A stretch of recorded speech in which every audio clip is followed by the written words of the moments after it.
Parts of speech. Welcome students, good morning everyone. कैसे हैं आप सब? आई होप कि आप सब बिल्कुल अच्छे होंगे और अपनी प्रिपरेशन को लेकर सीरियस होंगे। आज से हम एक ऐसे चैप्टर की शुरुआत करने वाले हैं जो सिर्फ इंग्लिश ग्रामर का ही नहीं बल्कि पूरी इंग्लिश लैंग्वेज का फाउंडेशन है। अगर मैं आपसे पूछती हूँ कि इंग्लिश ग्रामर का सबसे इम्पोर्टेंट चैप्टर कौन सा है, तो बहुत सारे स्टूडेंट्स बोलेंगे टेंसेस, कुछ स्टूडेंट्स बोलेंगे एक्टिव पैसिव, कुछ डायरेक्ट इनडायरेक्ट स्पीच बोलेंगे और कुछ सब्जेक्ट वर्ब एग्रीमेंट बोलेंगे। लेकिन सच क्या है?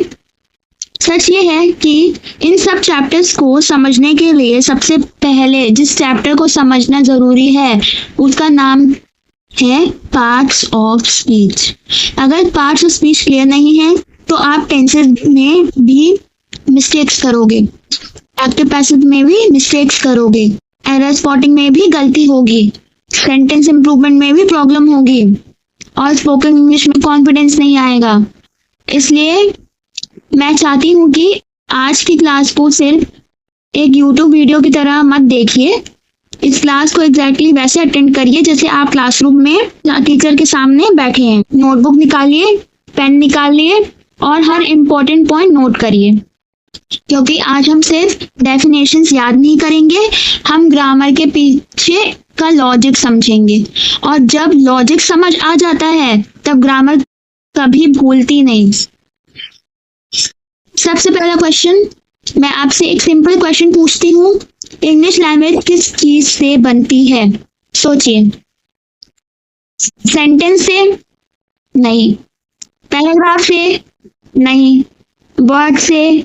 हाँ, वर्ड से। और वर्ड किस चीज से बनता है? लेटर से। यानी सीक्वेंस देखिए, लेटर मिलकर वर्ड बनाते हैं, वर्ड्स मिलकर फ्रेज बनाते हैं, फ्रेज और वर्ड्स मिलकर सेंटेंस बनाते हैं, सेंटेंसेस मिलकर पैराग्राफ बनते हैं, पैराग्राफ्स मिलकर चैप्टर बनता है और चैप्टर्स मिलकर एक पूरी लैंग्वेज तैयार होती है। इसलिए अगर वर्ड को समझ लिया तो लैंग्वेज का सबसे बेसिक बिल्डिंग ब्लॉक समझ लिया। आज हम इसी बिल्डिंग ब्लॉक को समझने वाले हैं। ग्रामर क्या होती है? बहुत स्टूडेंट्स ग्रामर को सिर्फ रूल्स का कलेक्शन समझते हैं, लेकिन ग्रामर एक्चुअली क्या है? Grammar is the system of a language. Grammar हमें बताती है कि वर्ड्स को किस ऑर्डर में रखना है, कौन सा वर्ड किस जगह यूज होगा, कौन सा वर्ड गलत है, कौन सा वर्ड सही है, कौन सी सेंटेंस नेचुरल लगती है और कौन सा सेंटेंस इनकरेक्ट लगती है। ग्रामर किसी लैंग्वेज के ट्रैफिक रूल्स की तरह होती है। मैं एक एग्जांपल देती हूँ, अगर रोड पर ट्रैफिक सिग्नल ही ना हो तो क्या होगा?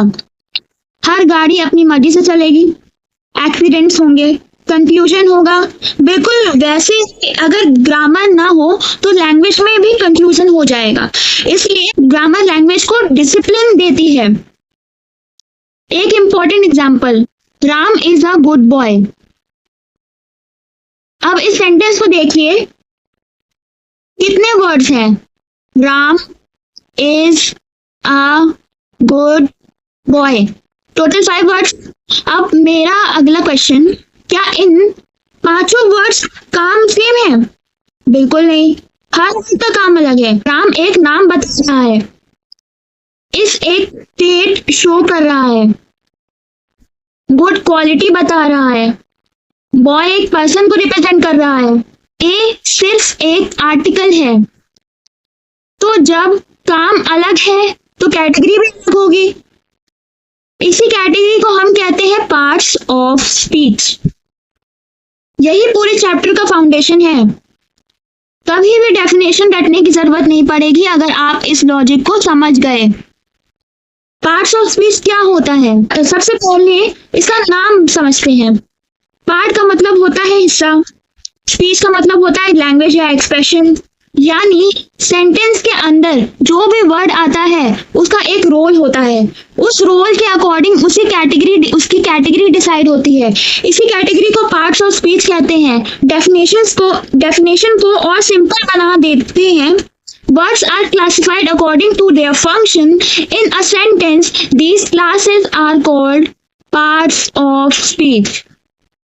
ध्यान रखिए, फंक्शन इंपॉर्टेंट है, वर्ड इंपॉर्टेंट नहीं है। ये बहुत बड़ा कॉन्सेप्ट है। मैं दोबारा बोल रही हूँ, वर्ड इंपॉर्टेंट नहीं होता, उस सेंटेंस में उसका फंक्शन इंपॉर्टेंट होता है। इसी वजह से एक ही वर्ड कभी नाउन बन सकता है और कभी वर्ब भी, और ये बात स्टूडेंट को सबसे ज्यादा कंफ्यूज करती है, और इसी कंफ्यूजन को हम आज से खत्म करेंगे। Function is more important then the word. I drink water, यहाँ ड्रिंक क्या है? एक्शन हो, इसलिए वर्ब है। अब दूसरा सेंटेंस देखिए, दिस ड्रिंक इज कोल्ड। अब ड्रिंक एक्शन नहीं है, ये एक चीज का नाम है, तो यहाँ ये नाउन बन गया। एक ही वर्ड, दो अलग सेंटेंसेस, दो अलग पार्ट्स ऑफ स्पीच। क्यों? क्योंकि फंक्शन चेंज हो गया। ये कॉन्सेप्ट कॉम्पिटिटिव एग्जाम्स में बहुत बार इनडायरेक्टली पूछा जाता है, इसलिए हमेशा याद रखिए, पार्ट्स ऑफ स्पीच को आइडेंटिफाई करने के लिए वर्ड को नहीं, उसके फंक्शन को देखो। पार्ट्स ऑफ स्पीच को आइडेंटिफाई करने के लिए उसके वर्ड को नहीं, उसके फंक्शंस को देखो। इंग्लिश में टोटल कितने पार्ट्स ऑफ स्पीच होते हैं? इंग्लिश ग्रामर में traditionally total 8 parts of speech होते हैं।